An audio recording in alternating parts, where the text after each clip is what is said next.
G'day, mate. How you going? Welcome to our beautiful Emerald Coast. Out here in the bush, both the fauna and the flora are unique and fascinating to observe. Oh, I'm Robert, by the way. Just call him Robbo. Why do you sound like a tourist guide, Robbo? I'm Sophia. Sure, this region is a beaut, but it's also bloody fragile. Too true. That's why we're stoked you're here to work with us. But there's no rule that says you can't have fun at work, eh? You game?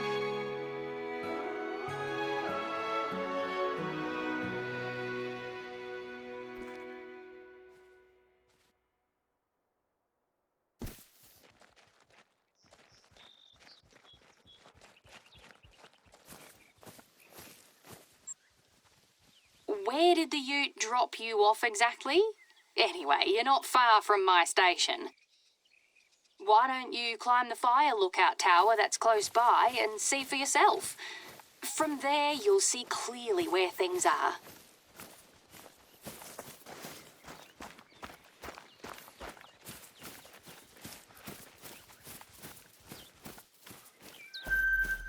It may not look like it, but you're on private land.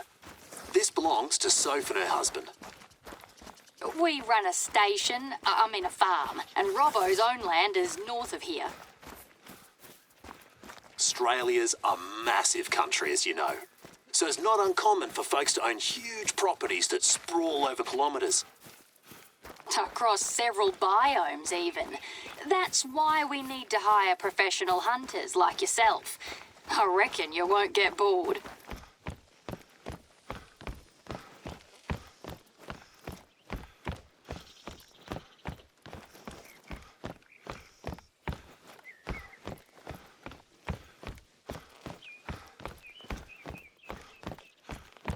So, how are you holding up at the fire lookout tower?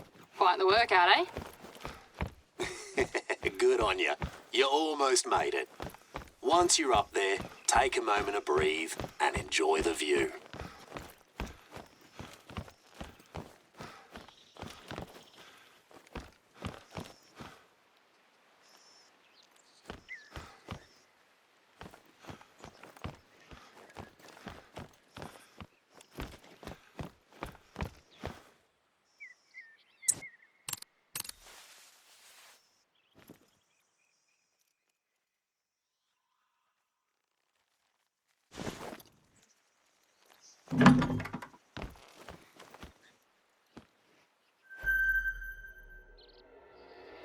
The outback.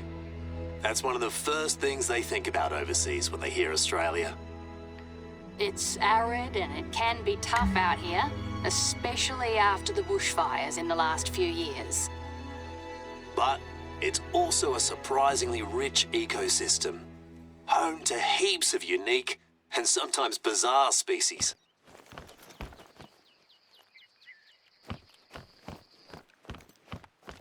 Did you spot my station from up there? Then please, come and get settled in. Sorry I can't be there to greet you in person today. I'm out on a hunt too.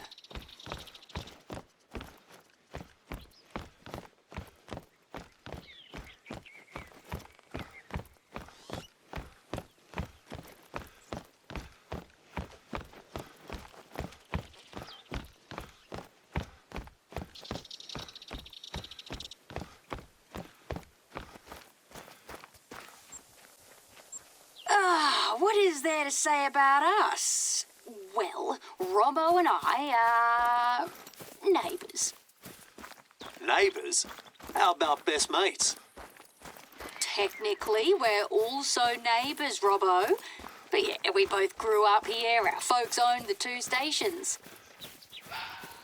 In other words, we became mates because there wasn't anyone else around. You even lived in Brisbane for a few years after uni to try to get rid of me, but even that wasn't enough. Too right. We tried everything. A long-distance friendship, crazy jobs, stupid boyfriends. And jealous girlfriends. As a last resort, we each got married. Nothing worked. Except one thing. Having a kiddo. That worked wonders. Anyway, let us know when you're over at Soph Station.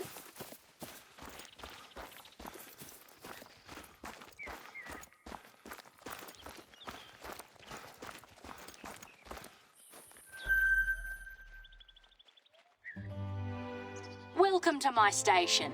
It's quiet at the moment, but it can get a little too busy around here sometimes. I reckon it's sort of a hangout for our community. We even have board game nights sometimes. Anyway, your cabin's ready. I've prepared everything for you.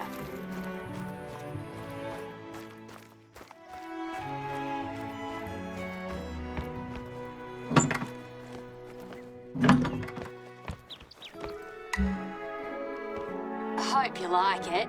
It's a bit basic, but it does the job. Feel free to use it during your stay.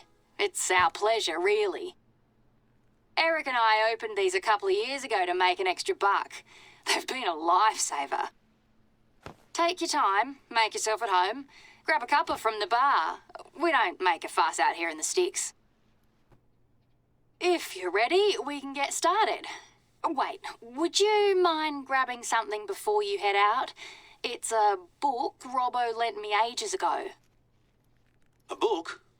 Which one? The one on imposter syndrome or the one on kangaroos?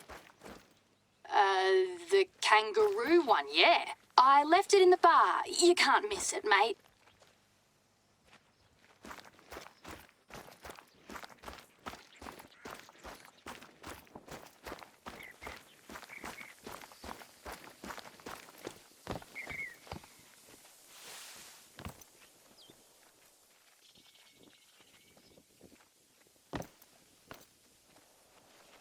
Right, that's the book.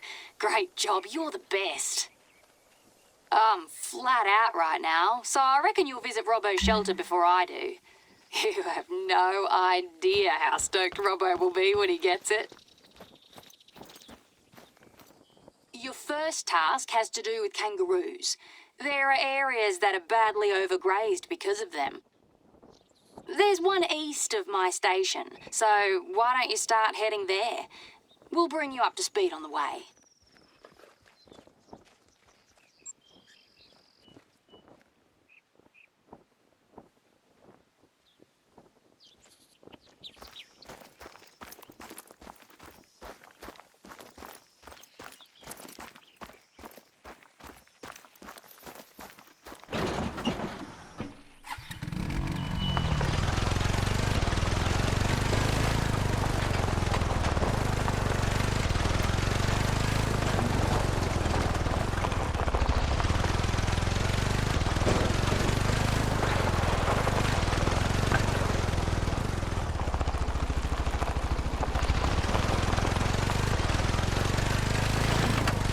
Since I reckon you're not familiar with roos yet, here's a bit of context. Later, we know you can do your own thing. We have the eastern grey kangaroos around here. You'll find them in the outback, of course, but also in grassy bushlands. They're a very important species in Australia, but they don't have a lot of natural predators. So they can easily be in overabundance and cause overgrazing. They can make life heaps harder for other animals and throw the whole ecosystem out of whack. Not to mention the economic impact on our stations. Can't say it's been too brilliant in the last couple of years. There's just too much population control to be done. You can't keep up on your own. So we often work with the government to hire professional hunters to help us out. Soph is also a hunter herself, and she's the chair of our Hunters Association. Yeah, we organise hunting parties with other hunters when we have the time.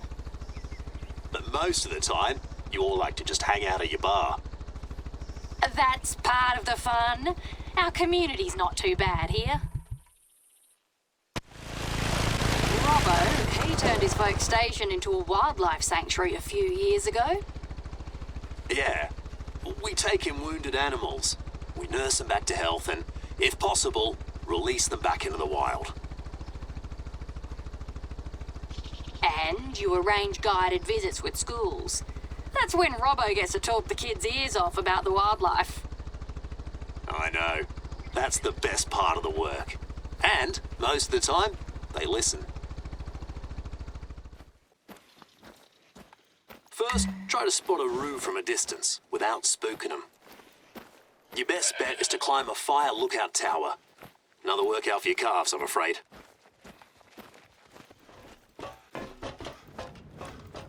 Great. How's the view? Take out your binoculars and try to spot a kangaroo from up there, for starters. They usually roam the outback, so you should be able to spot one. If you can't see any close by, you'll have to get out in the bush and track them down.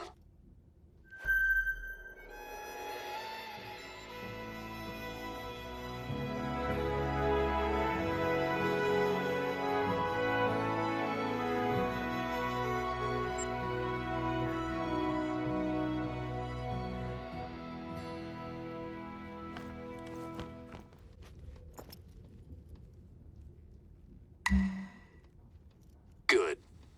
Ain't it beautiful?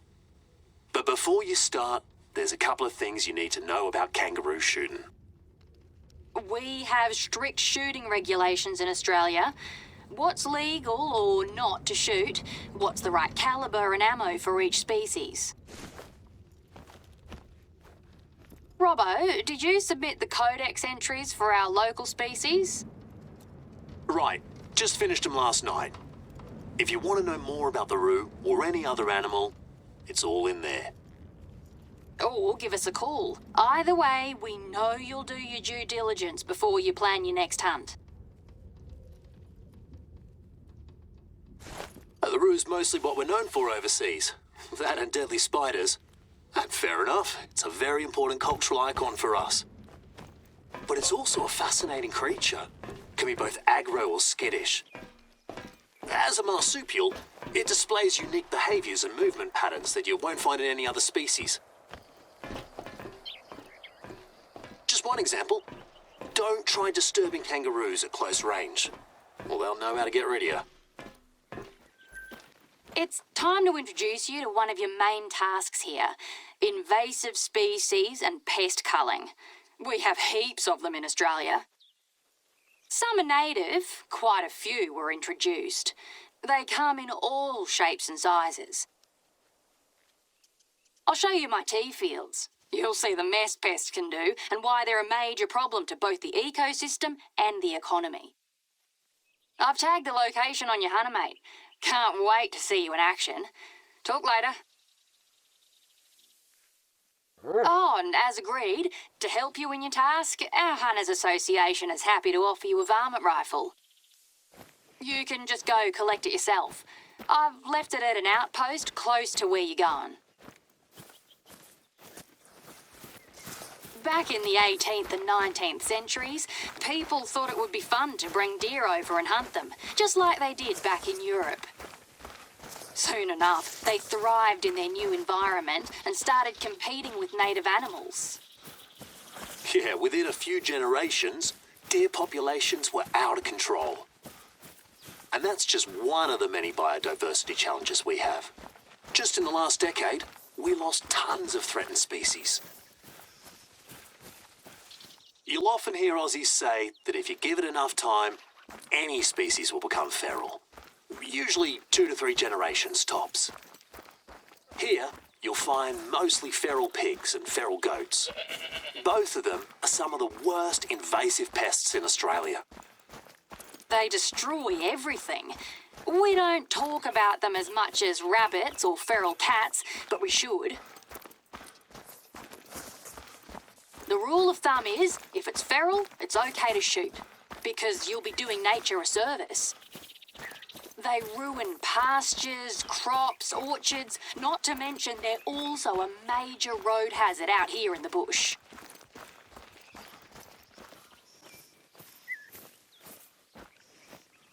You made it to the tea fields? Nice one. As you can see, the damage can be pretty bad when certain species become overabundant.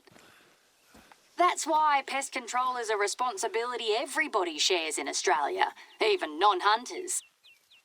But for that, you'll need your varmint rifle. It's waiting for you.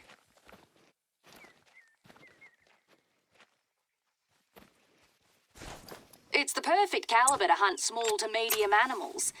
The only thing we'll ask is that you take a small target practice test. We want to test our hired hunters' skills and confidence.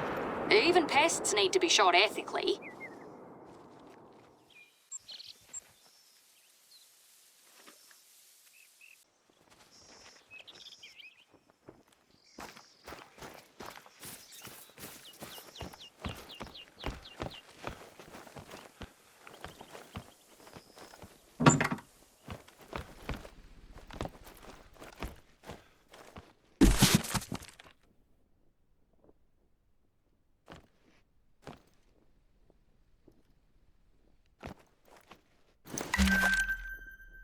Isn't it a beaut? You'll see it also does the job well. Now, how about a bit of practice? Let's start off nice and easy. See that soft drink can? Shoot it and start getting a feel for your new weapon.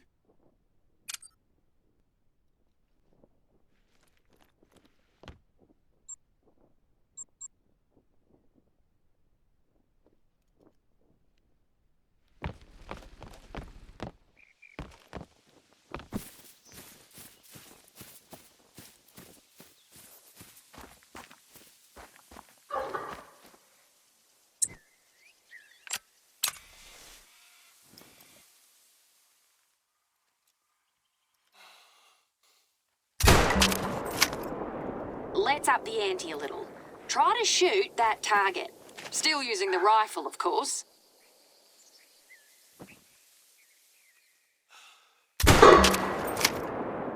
Not bad. So, what do you reckon? To me, it's practical, reliable, and lightweight. It may not be the most common calibre for pest hunting, not even in Australia, but it's my personal favourite. Sometimes it's nice to just focus on yourself, your posture, your breathing, your aim. So, if you're game, you're welcome to keep honing your skills.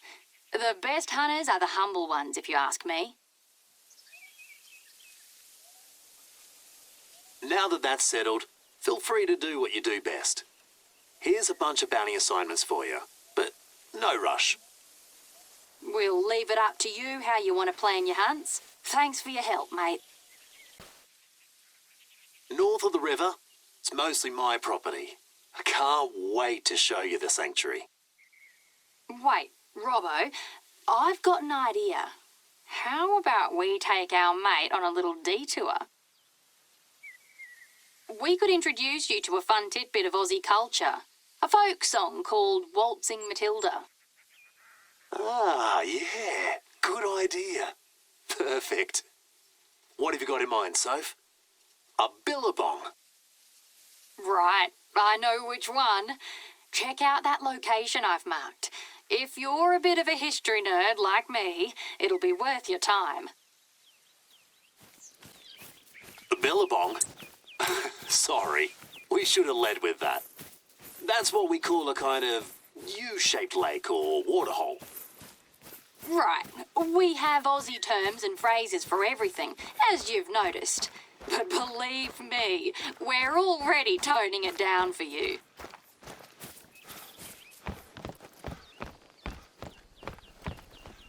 So, what's your plan, Soph? Oh, please tell me you're not going to sing.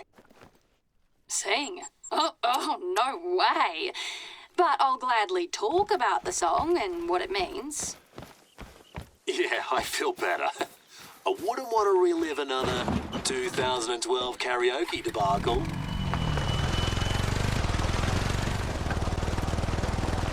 To me, Waltzing Matilda will always be that one bloody song Soph was always singing in the back of her mum's car. Yeah, sorry. It drove you nuts. I used to have this illustrated children's book based on that song when I was a kid. Yeah, you went through a phase when you were slightly obsessed with the song. Let's put it that way. Originally, it's a traditional song from the early 20th century, a so-called bush ballad. It's full of old Aussie words that no one understands anymore. Well, that's my take on it. It tells the story of an itinerant worker, aka a swagman, who travels across the country looking for work. He makes camp near a Billabong, takes a break and drinks tea. That's how the song starts. Anyway, it ended up becoming very popular and beloved by most Aussies. Everyone has covered it. You can even hear it at sports events. If you ask me, it's pretty much seen as Australia's unofficial national anthem. You made it to the Billabong? Nice. Of course, that's not the one that inspired the original writer of the song. If you want, you can keep walking along the Billabong. It's really pretty. A bit further away, there's one gorgeous spot you should check out. That's got to be one of my favourite places in all of the Emerald Coast. Used to go there with Mum all the time before she became ill. Back to the song, swagmen carried all their belongings in a sort of bundle, which they nicknamed a Matilda. In the song, he stops to take shelter under a eucalyptus tree and starts boiling tea. Wait, so what's the deal with a jumbuck? Isn't the man capturing a sheep? Exactly. He tells the sheep, "You'll come a waltzing Matilda with me," which means you'll travel with me. Oh, right. And towards the end, the lyrics get really weird, don't they? With the police and everything. The police come to arrest him for stealing the sheep. So in order to escape them and not be caught alive, he throws himself in the Billabong and dies. And at the end, his ghost comes back to sing the chorus. What's your point, Robbo? Nothing. Gotta love these old stories. Scarring our kids for life. Just one eucalyptus tree close to the water? Yeah, that's the tree I was talking about. My favourite place. You're cool, but I wouldn't sleep under the stars unless I had to. What did you find? Rubbish? How much? So much for the history and culture chat, I reckon. Back to reality. Lucky you went there. God knows how long that rubbish would have stayed there. Would it be okay for you to collect it all? Last month, we found an area by the river littered with disposable vapes. That's the new thing. Those things are bloody toxic. They leak all kinds of chemicals in the soil and water. All rubbish can be a major hazard to wildlife anyway. You don't want to know what condition some animals are in when I find them.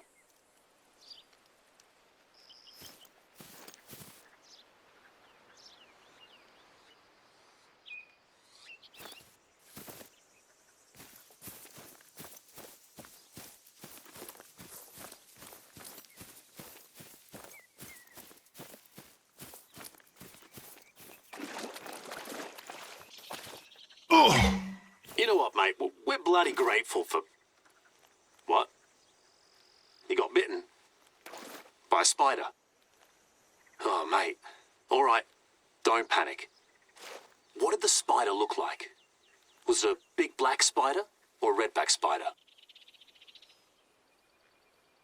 No? Are you absolutely sure? Good.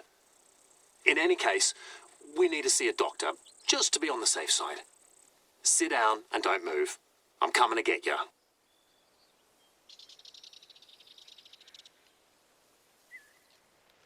So, how are you feeling? Can you describe your symptoms? Okay, mostly nausea and dizziness. No sweating, swelling or burning sensation then? Yeah, it's maybe one of the milder spider bites. Let us know right away if anything changes, okay? And remember, keep calm. We'll keep in touch the whole time.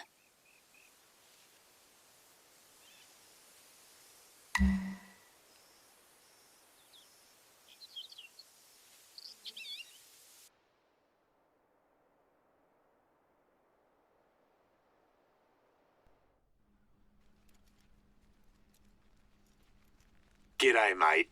How you going today? Great.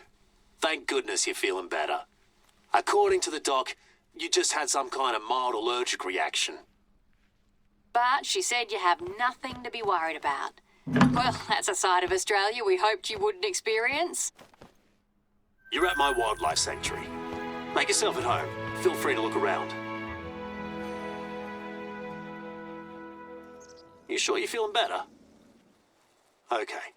Well, if so, I could use a fresh pair of eyes to take some good photos of the sanctuary. Let me just send you what kind of photos I need. There. You should see the details on your hunter, mate. I appreciate it, mate. But take it easy, though. It's not nice to get a scare like that.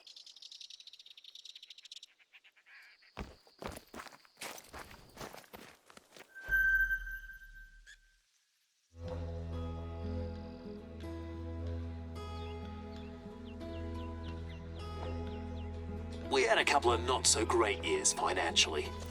Right now, it's just me and Lizzie working full-time. Plus some seasonal staff working part-time. And our photos on the website and social media, really old. Hopefully, with new photos, we'll be picked up by parenting websites, influencers, or schools. That stuff matters these days.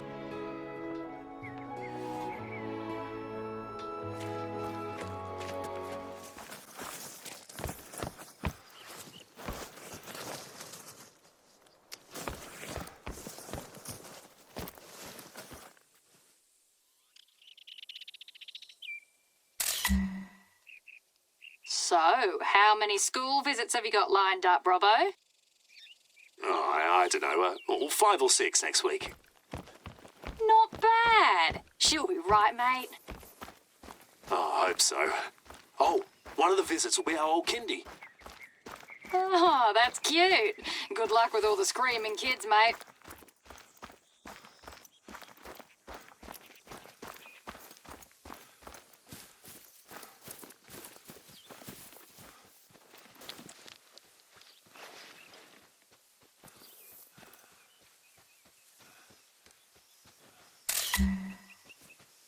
Yeah, we even got salties.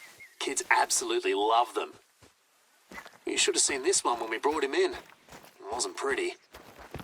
But now, he's one hungry bloke. I could always use help to gather more food for him, when you get the chance.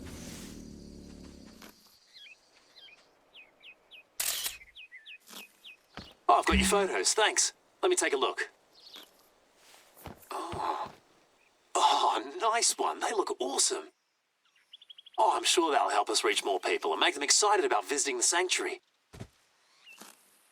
Even adults are never done learning, and all species deserve compassion and respect. As long as someone out there will listen, I'm happy. That was always what I wanted to do with my life. Hey, while you're still at Robbo's sanctuary, don't forget to drop off the kangaroo book, you know? Just leave it on the bench near the deer pen or something.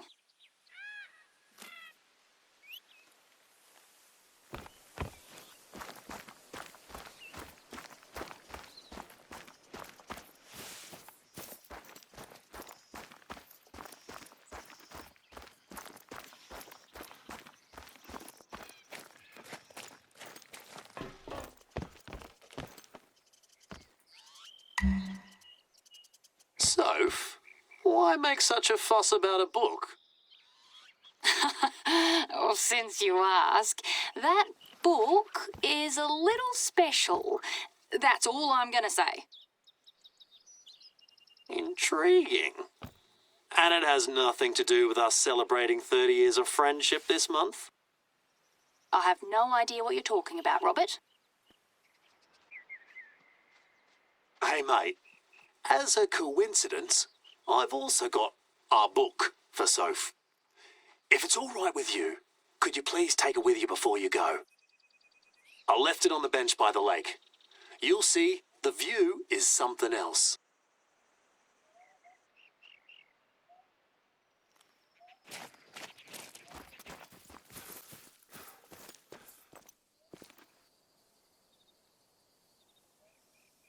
So, what am I getting this time, Robbo? More craft beer like for our 25th? I have no idea what you're Oh, crikey. There's been a sandbar sighting. Right, just got the notification too. Well, at least we've got an approximate location. Can you go and confirm that sighting, mate? Look for tracks, or even better, spot the animal yourself.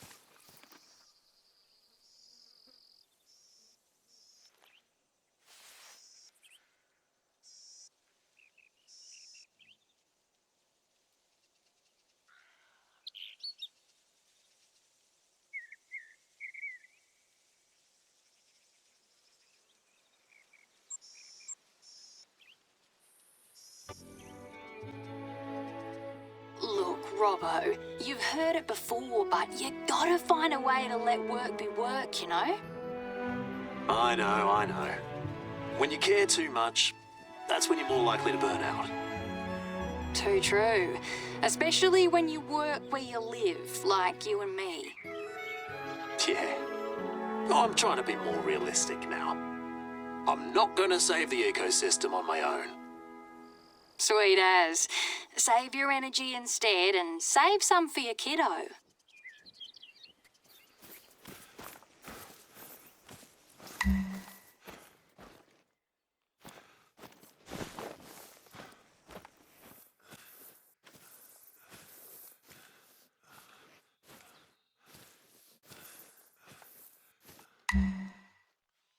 You just saw a sandbar, dear. You sure? Oh, that's no good. They're restricted in most Australian states. They shouldn't be here at all. The authorities take any sightings very seriously. And so do we. So we need to control this early before it gets out of hand.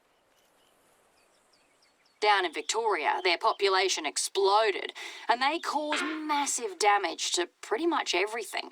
Crops, pastures, even trees.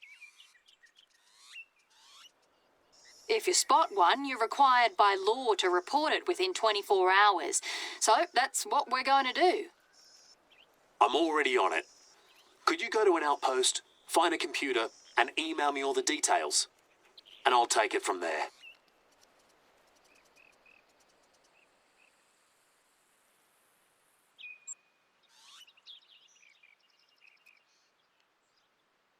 Since you're a licensed hunter, you're allowed to shoot them too. Encouraged even. They're not the only large deer you can find in the region. Maybe you already encountered a roosa or a red deer. All of them are introduced species and are strictly regulated.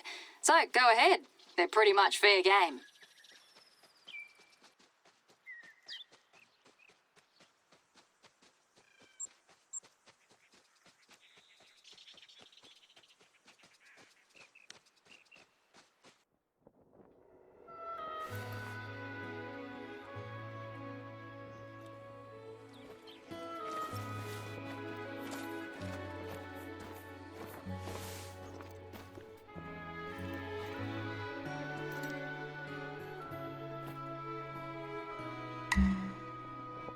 Great. Let me check if your email has all the info they'll need. Looks good. I'll call the biodiversity folks to log the report right away. So, I dropped by the sanctuary earlier. Saw a funny little roo wearing boxing gloves. I gotta say, you're more than living up to your reputation as a hunter. And a tracker. Thanks for all your hard work. We're bloody lucky to have a bona fide expert like you around. So maybe you might be able to help us out with this one. The other day, my missus read something in the newspaper about a saltwater crocodile causing mayhem and understandably making people nervous. It also had a map of the salty sightings. Maybe that article's a good place to start. Here's where you'll find it.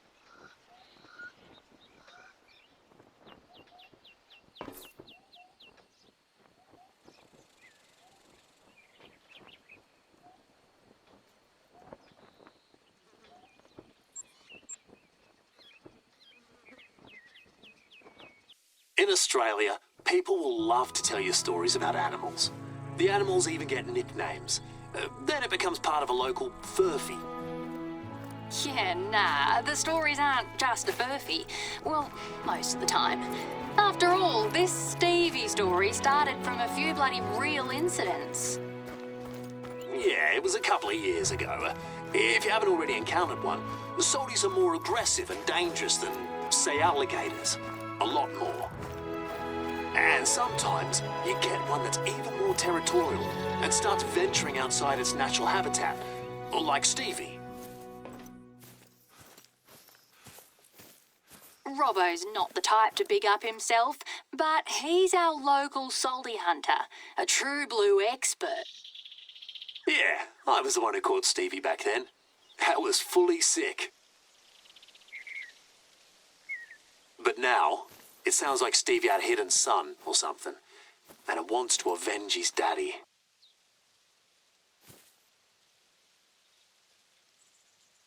You found the article? Sweet as. So where did they say the salty sightings were? Righto, gotcha. Then let's tag those areas in your hunter, mate, and go check it out.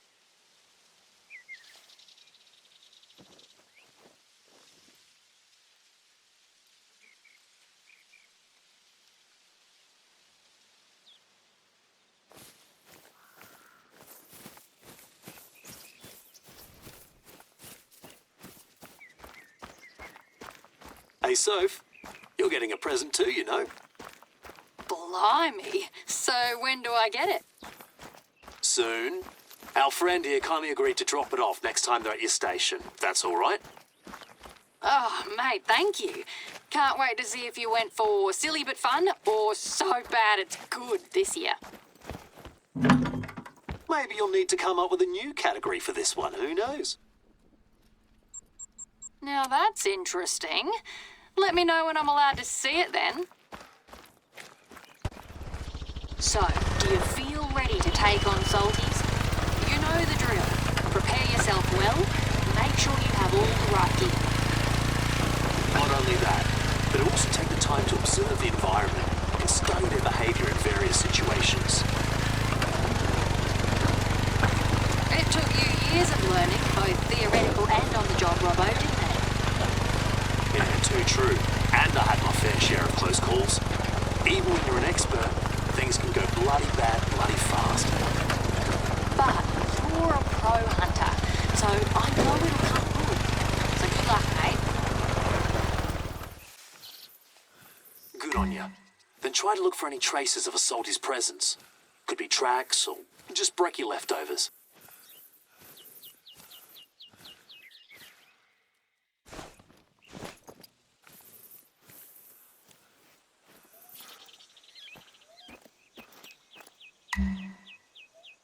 Got it. Yeah, that's the work of a salty. It's not usually their territory. They'll need to deal with this.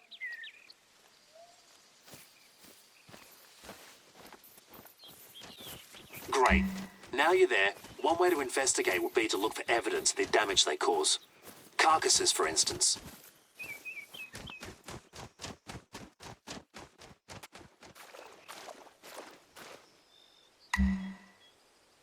Really?